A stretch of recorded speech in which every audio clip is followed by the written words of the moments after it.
নমস্কার, DCM serum থেকে আমি সন্তু সরকার। আমি আজকে এসে পড়েছি নদিয়া জেলার হাঁসখালির পার্শ্ববর্তী একটা গ্রাম ঘোলারপাড়া। তো ঘোলারপাড়াতে আমাদের ভাই একটু এদিকে আসো। ঘোলারপাড়াতে আমাদের এই যে ভেন্ডি করেছেন 21-12, দেখাও ভেন্ডির জমিটাকে একটু দেখাও। আস্তে আস্তে লোকজন আস্তে আস্তে নিবি। এবার আমরা আজকে এখানে উপস্থিত হয়েছি ক্রপ শো করার জন্য। প্রচুর লোক এখানে উপস্থিত। একটু সব দিকে দেখাও, লোকজন ভালো করে দেখাও। চরম ভেন্ডি, এই যে চরম ভেন্ডি, নাম করা ভেন্ডি।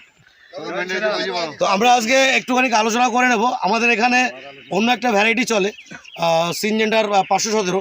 তার পাশাপাশি আজকে আমাদের শ্রীরাম কোম্পানি 21-12 যে কজন দাদারা করেছেন, তার মধ্যে আমাদের মোহন দাদা একজন। উনি আমাদের এই ভেন্ডি